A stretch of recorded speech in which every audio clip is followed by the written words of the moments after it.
Ladies and gentlemen, welcome back to SlamX. In today's video, we're going to be talking about my thoughts on that WrestleMania main event. So let's not waste any more time and get straight into it. Okay, very briefly, I just want to give my very quick thoughts on the rest of the card as a whole. So skip to the time on screen if you want to go straight to Cena vs Cody. Okay, kicking things off with night one, we've got Gunther vs Jey Uso. That was a decent match. It's not Gunther's best, not Jey Uso's best, but you know, it was a decent moment. I enjoyed Jey Uso winning. I questioned Gunther tapping out, but it's fine. I'm not too mad about it. Yeah, it was fine. Then we had War Raiders versus the New Day. In my opinion, this could have been left off the card. I mean, we've got that SmackDown, the WWE Tag Team Championship match on Friday in the TLC match, and that could have been and probably should have been on this card, because I mean, you've heard it all already, but night one really wasn't great. It didn't feel like WrestleMania, and I think having a big multi-man ladder match or something, even the Andre the Giant Battle Royal could have elevated this night just to warm the crowd up a bit. But yeah, it was what it was. The New Day won. Again, it's fine. Then we got Jade Cargill versus Naomi. This match I did enjoy quite a bit.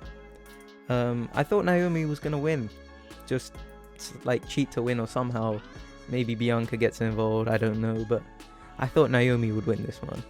She didn't. Jade Cargill won. I don't know where they take this from here, but again, it was fine.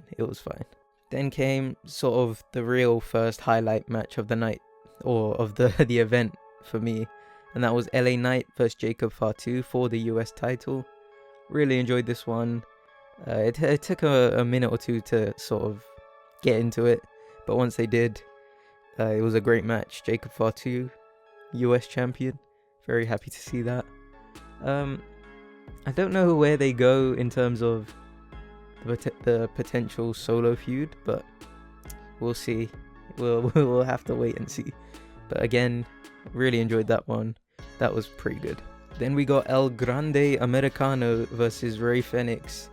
I thought it was fun. I saw a lot of people hating on this on X, but you know, it was a last minute replacement. I imagine if Rey Mysterio was fit to compete, they would have had him win and maybe unmask Chad. But I think Chad, unmask El Grande.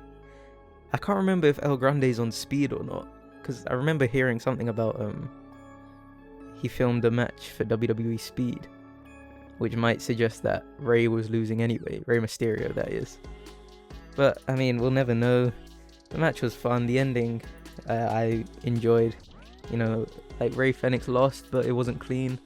We had the metal in the mask again. And yeah, I mean, I found it fun. I enjoyed it. Then we had Tiffany Stratton versus Charlotte Flair. I think the less said about this, the better. And thankfully, Tiffany's teeth are okay. Then we had the big main event of night one. Sort of saved night one for me. Night one of WrestleMania, or WrestleMania Saturday, whatever you want to call it. It wasn't good. It was not good. But this main event really made up for it. The match itself, amazing. Paul Heyman swerving Roman Reigns and CM Punk, or betraying Roman Reigns and CM Punk. It was predictable. I think many people saw it going down this way, including myself. But the way they executed it, it was still very cool to watch. And we'll have to wait and see what happens with Seth and Heyman, because I thought they were going to get involved in night two, but evidently that didn't happen. But we'll get onto that. I enjoyed the match. Very, very good. Definitely one of, if not the highlight of the whole weekend. Okay, moving on to night two, we kick things off with Io Sky versus Bianca Belair versus Rhea Ripley in that triple threat match to open up the show. Fantastic. Amazing match. I think I haven't decided which one is my match of the show, but if we're dividing it into night one and night two, Night 1, definitely that main event, and Night 2, definitely this opener. Io Sky winning and retaining her belt, thank God. I mean, I wouldn't have been mad if Bianca Belair won, but if Rhea Ripley won, I would have. This WrestleMania would have been very interesting to me. But yeah, it was a great match. Really enjoyed it, and the ending, very well done. I have no complaints, really, no complaints. Then we had Drew McIntyre versus Damian Priest in a Sin City street fight. Very good as well. The stipulation added a lot to it. That Claymore at the end, yeah, prayers out for Damian Priest. It was nice to see Drew get a win finally, like a good solid win. We'll see where this goes from here. I don't know if these two will be done with each other, but yeah, there's a lot of questions, which I guess is the point of WrestleMania, especially one like this where it feels like a lot of stories begin from this rather than end. But I mean, we'll see. Yeah, I enjoyed this match. Drew McIntyre won, very good. Then we got Bron Breakker versus Penta versus Finn Balor versus Dominic Mysterio in that fatal 4-way for the Intercontinental Championship. This was good. And the moment of Dominic Mysterio hitting that frog splash and getting the pin, I was just jumping out of my seat. I was so happy. And Dominic got one of the biggest face reactions, or baby face reactions, of the night, which was crazy. And I get, like, obviously Dominic had heel heat, if you will, but I mean, it's more just fun to boo him. And I think now, because he got that reaction, it's going to be very interesting to see how they treat him, or how the crowds treat him going forward. Because even in the post-show, they were chanting, like, "You deserve it." And I mean, they loved him. They loved Dominic Mysterio, and rightfully so. Like, he's done so much in the past few years, and I'm very happy for him. Where this takes the Judgment Day is a bit confusing, because I don't know, it didn't seem conclusive, which I guess was the point. I think they dragged this out a bit. I mean, we'll see if Finn Balor ends up getting kicked out the Judgment Day. Maybe they tried to turn Dom heel again. Like, this will be his third heel turn while being a heel, if they kick Finn Balor out. Because I imagine Finn will be the face in this situation, unless plans have changed now after seeing that reaction. But we'll see what happens. Dominic Mysterio is Intercontinental Champion. I'm a big fan. Then we had Randy Orton's Open Challenge. I think a lot of us were expecting Rusev, but we got Rusev's lawyer instead, and it was very fun. It was a good match. I mean, not like a classic or anything, but it was fun for what it was. We got Joe Hendry's turnaround, and then the RKO out of nowhere. I don't know why Joe got RKO'd after the match. That is a bit weird, but I think what's even weirder is the fact we've got the TNA World Champion at WrestleMania. We live in a weird timeline, but yeah, it was fun. It was the best they could make out of a bad situation, being Kevin Owens' injury. And yeah, we'll see where Randy Orton goes from here. I mean, I thought Cody would win tonight, or last night, and go on to face Randy Orton in a feud or something. But yeah, a lot of questions after that. But yeah, Randy Orton beats Joe Hendry. It's pretty good. Then we had Logan Paul versus AJ Styles. I enjoyed this. It wasn't either man's best match, but the ending with whoever it was that brought out the brass knuckles and then Karrion Kross stopping them, I was a fan of how that played out. Karrion's been getting involved in this whole feud for a while now, and he cut a promo afterwards. I don't even know where that was. I think some WrestleMania recap, which really adds a lot of substance to what happened here. But Karrion got a big pop. AJ refused to take the brass knuckles and ended up losing for it. So yeah, Logan Paul didn't actually cheat in this match, which is kind of crazy. But I mean, we'll see. Again, I'm saying it a lot, but we'll see what happens with AJ. We'll see what happens with Logan from here. I don't know how active Logan will be. I mean, but we'll find out. It was fine. It was good.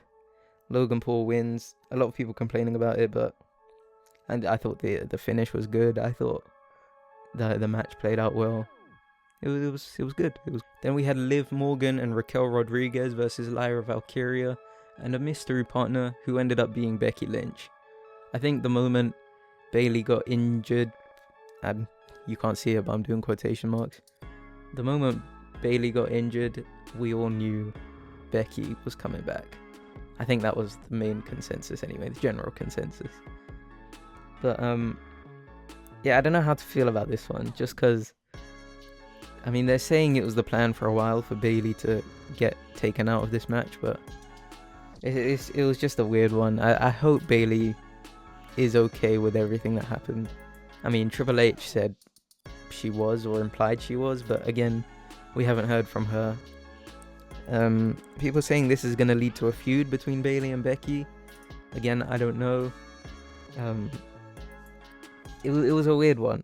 I really thought no matter who was coming out to be Lyra's partner, that Liv and Raquel would retain through whatever means.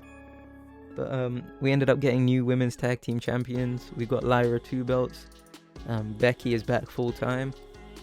So I mean, yeah, it was fine.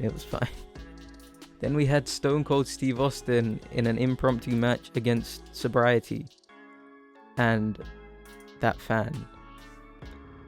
Yikes. Then we had Cody Rhodes versus John Cena. Yikes. I don't even know where to begin with this match. Like, the match itself was fine. Like, the way it was playing out, Cena being a heel, having a more slow and methodical type of match, it worked for me. We had Cena stepping out the ring to sort of reevaluate, similar to how Gunter did in the match against Jey Uso. We had Cena being a lot slower than usual.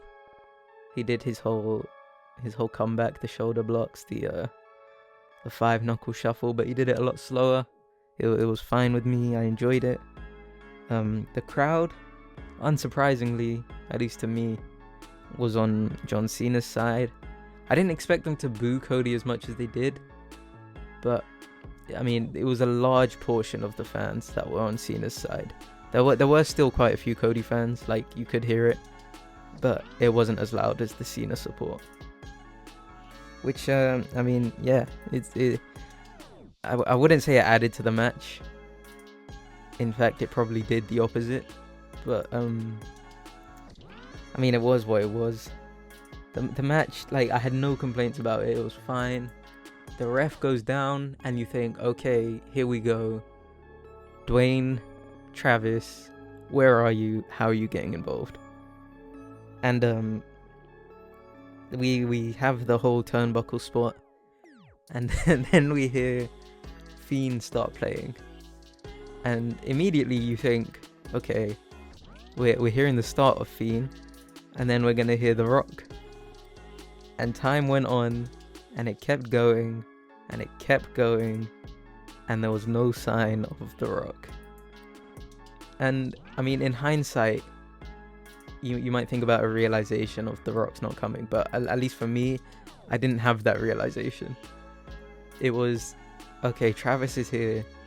Travis is taking 10 minutes to get down to the ring. And like, in what was already a slow and methodical match by design, it was meant to be a slow and methodical match.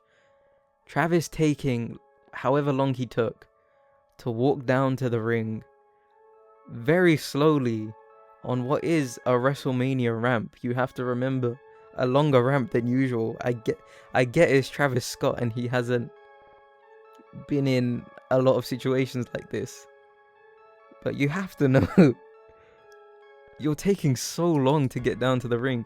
You are sucking all the momentum out of this match. Like, the match, any momentum it had was gone by the time Travis Scott got to the ring. And then he gets into it. Cena picks up Cody and like holds him up. And you think, okay, is Travis gonna attack Cody here?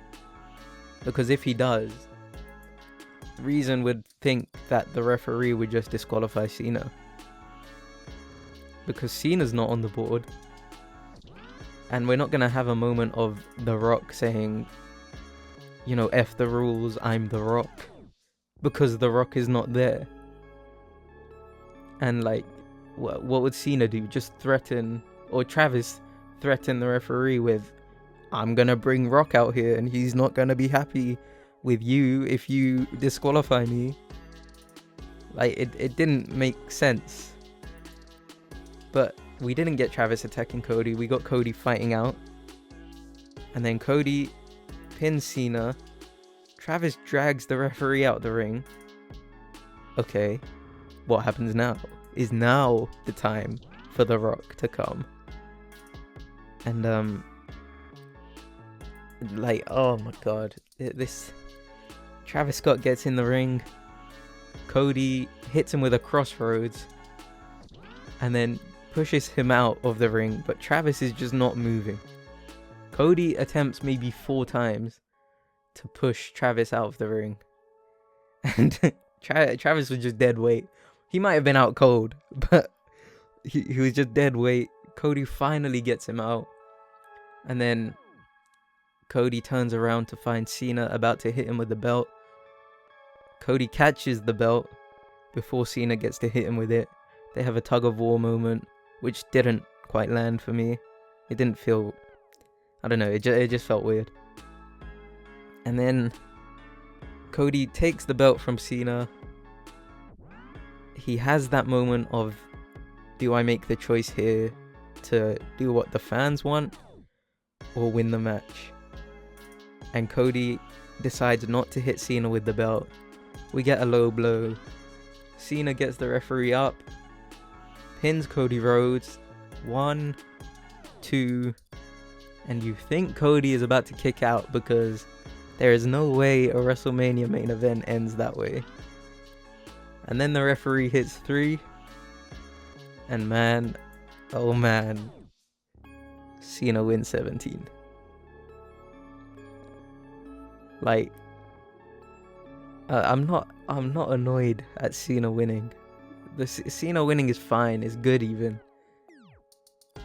But the way they did it, having Travis Scott there, it's just like, ugh.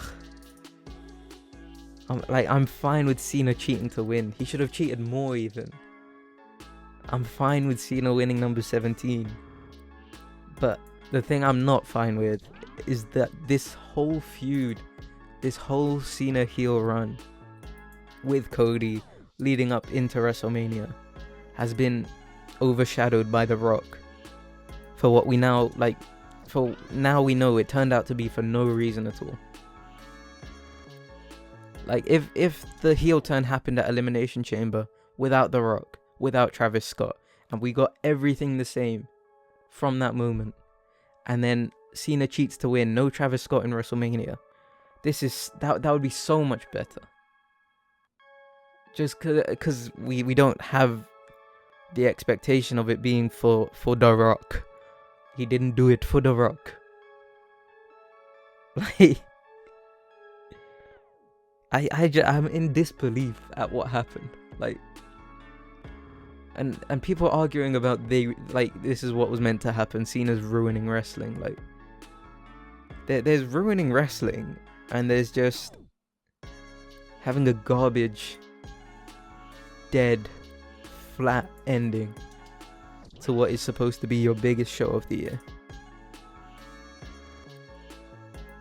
And it's just, I mean, it's just annoying, really. Like, but it's been at the time of recording this, it's been, what, 13 hours since it happened, and I'm still mad. And maybe that's the point. But I'm not, like, maybe The Rock gets more involved in future, but, like, at this point, it's too late. Either have him show up at Mania or have no one at all and just let Cena cheat to win normally. Because that would still fit in with your Ruin Wrestling narrative. Like, Cena cheats to win, takes the belt hostage, have that storyline. Not, we've got Travis Scott here to do whatever he did. And, like, I get what they were trying to go for. And Cody, ever the Star Wars fan, this is sort of his Empire Strikes Back moment. But for all my Star Wars fans out there, Travis Scott is no Palpatine. Dwayne Johnson was supposed to be the Palpatine in this situation. So we've got Darth Vader being helped by Jar Jar Binks. Like what? This is I love John Cena. John Cena's my favorite of all time. I'm so happy he's got number 17 finally. But I'm so mad that it came this way and forever. There's no changing it. It's done. It's set in stone. Number 17 is gonna be this, is this, and will forever be this. 10 years ago, we got Jon Stewart interfering in the SummerSlam match between John Cena and Seth Rollins. And that went down a storm. That was one of the worst endings I've ever seen. A decade later, we have Travis Scott helping John Cena win number 17. Like, I don't know who's responsible for this. Do we blame Triple H for thinking Travis Scott would be one of the biggest moments ever in wrestling history? Do we blame Dwayne Johnson for selling us a dream and not showing up and being in Hawaii during what was supposed to be one of the biggest WrestleMania matches? Like who do we blame? John Cena? I don't want to blame John Cena. Like, oh man, we instead of heel heat, we've just got, that was trash, and it's dampened like the entire feel of that WrestleMania, because night one was dog water. It was bad. And night two was saving that. Night two was amazing. Up until you heard Fiend for about 5 minutes. I don't know what to say. Honestly, like, I mean, we'll tune into Raw tonight and we'll find out how Cena ruins wrestling. But to me, Dwayne Johnson and Travis Scott are the ones who ruined wrestling. And yeah, that's pretty much all I have